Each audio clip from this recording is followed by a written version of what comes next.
여러분 안녕하십니까? 처음 뵙겠습니다. 여러분과 함께 한 학기 동안 종말론 강의를 함께 공부할 임기순 교수입니다. 이번 종말론을 통해서 유익한 시간 되기를 바랍니다. 오늘은 종말론 12강 중에 그 첫 번째 시강 제1강이 되겠습니다. 1강은 육체적 죽음과 영혼 불멸에 대한 것인데요. 먼저 육체적 죽음에 대해서부터 천천히 살펴보도록 하겠습니다. 여러분, 사람이 죽는 것에 대해서 육체적으로 죽는다는 그 의미가 뭘까요? 육체적 죽음은 개인에게는 하나의 종말을 뜻합니다. 육체적 죽음은 의학적으로 또는 경험적으로 심장의 박동 혹은 맥박이 멈추는 것 혹은 코의 호흡이 그치는 것을 의미하지만 성경적으로 볼 때는 영혼이 몸을 떠나는 현상, 즉 뭐가 분리되는 것일까요? 몸과 영혼이 분리되는 것을 육체적 죽음이라고 합니다. 성경 말씀에 이 육체적 죽음에 대한 많은 본문이 있죠. 전도서 3장 20절부터 21절에 보면 다 흙으로 말미암았으므로 흙으로 돌아가나니 다 한 곳으로 가거니와 인생의 혼은 어디로요? 위로 올라가고 짐승의 혼은 아래 곧 땅으로 내려가는 줄 누가 알랴라고 말씀합니다. 전도서 12장 7절에는 흙은 여전히 땅으로 돌아가고 영은 그 주신 하나님께 돌아가기 전에 기억하라라고 말씀하고 있습니다. 그렇다면 인간에게서 육체적 죽음은 어떻게 왔는가? 이건 단순히 자연적인 것인가? 이 문제에 대해서 성경은 뭐라고 답하는지 보면요. 성경은 인간에게 죽음이 뭐 때문에? 죄 때문에 찾아왔다라고 말씀합니다. 창세기 2장에 그 대표적인 그 근거를 둘 수 있는데요. 여호와 하나님이 그 사람에게 명하여 가라사대 동산의 각종 나무에 매 태초에 에덴 동산에 많은 과일나무가 있는데 그 중에서 모든 것은 다 먹지만 동산 중앙에 있는 선악을 알게 하는 나무의 열매는 절대로 먹지 말라고 했습니다. 그래서 하나님께서 말씀하시기를 그것을 먹는 날에는 정령 죽으리라 말씀하셨죠. 근데 그것을 먹게 됨으로 죄가 들어온 거예요. 로마서 5장 12절 말씀에 이러므로 한 사람으로 말미암아 죄가 세상에 들어오고 아담과 하와의 죄 때문에 아담 때문에 죄가 이 세상에 들어왔다는 뜻이죠. 세상에 들어오고 죄로 말미암아 사망이 그 죄의 싹은 사망이라는 것이죠. 여기서 말하는 죽음은 단순한 의미가 아니라 아주 포괄적인 의미가 있는데 육체적 죽음을 의미합니다. 그것을 포함하는 것입니다. 창세기 3장 19절에 보면 범죄에 대한 형벌이 선언되고 있습니다. 죄로 인해서 어떤 벌을 받게 될 것이다. 내가 얼굴에 땀이 흘러야 식물을 먹고 필경은 흙으로 돌아가리니. 이런 농사 지려면요, 땀을 많이 흘리지 않습니까? 고된 일이에요. 그 속에서 내가 취함을 입었습니다. 너는 흙이니 어디로 돌아갈지라? 흙으로 돌아갈 것이니라. 창세기 5장에 보면 죽었더라 죽었더라 라는 말이 계속해서 반복되고 있습니다. 고린도전서 15장 21절부터 22절에 보면 사망이 사람으로 말미암았으니 죽은 자의 부활도 사람으로 말미암도다. 사망을 찾아오게 한 죄는 아담으로부터 태초에 아담으로부터 이 죄가 찾아왔는데요. 이 부활은 누구로 말미암아 우리가 부활에 임하게 됩니까? 예수님의 부활 때문에 우리가 함께 부활하게 된다는 것을 말하고 있습니다. 즉 22절에서 이렇게 증언하고 있죠. 아담 안에서 모든 사람이 죽은 것 같이 그리스도 예수 안에서 부활하신 예수 안에서 모든 사람이 삶을 얻으리라.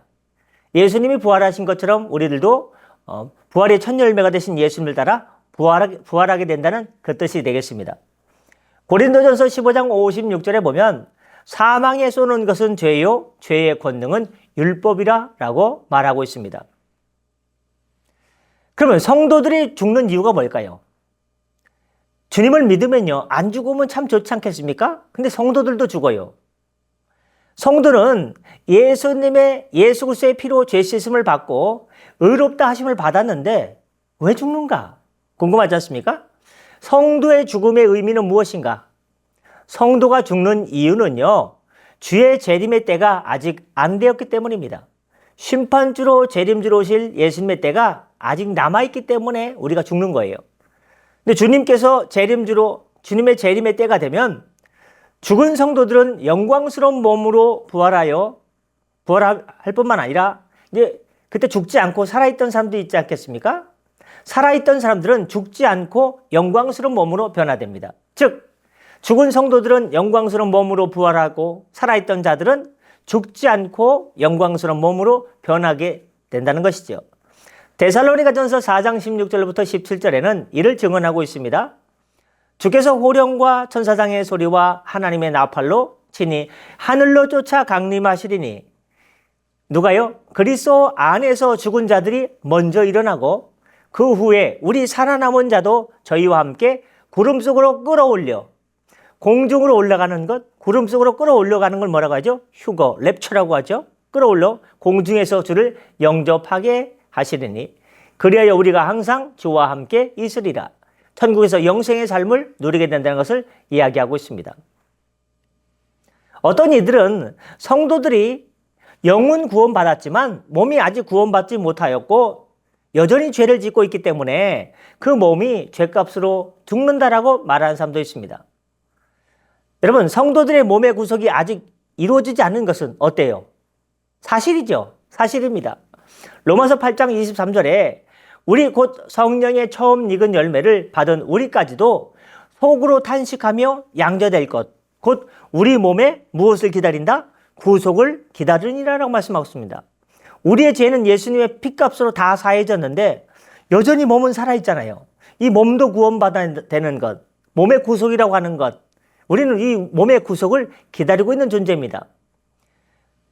여기서 우리가 알아야 될 것은 성도들의 몸이 그 죄값으로 죽는다는 생각은요, 옳지 않다는 사실입니다. 왜냐하면 예수 그리스도의 사죄와 죄를 사해 주시고 또 의롭다 칭해주는 칭의는요, 성도의 영혼에만 적용되는 것이 아니고 영혼과 육체, 이 영육에 함께 적용되는 것이기 때문입니다. 예수 그리스도는 우리의 영혼뿐만 아니라 영육의 모든 죄를, 우리의 지난날의 과거와 지금의 현재와 앞으로의 미래의 모든 죄를 사해 주셨습니다. 우리의 영혼뿐만 아니라 영육의 연합체인 우리라는 인격체가 의롭다 하심을 얻은 것입니다. 그러면 성도들이 죽었다. 성도들의 죽음의 의미는 무엇일까요? 성도들의 죽음은요, 죄의 형벌이 아니라고 우리가 알아야 됩니다. 왜 그럴까요? 성도들의 죽음은 결코 슬프고 두려운 사건이 아닙니다.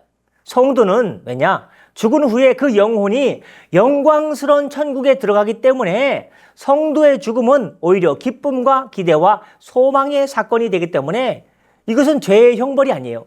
죄에 대해서 사함받고 천국에 들어가기 때문에 영원한 즐거움에 참여하기 때문에 이건 형벌이 아니라 은총이죠. 죄사함의 은총과 구원의 감격의 영원성으로 이어지는 것을 말하기 때문입니다.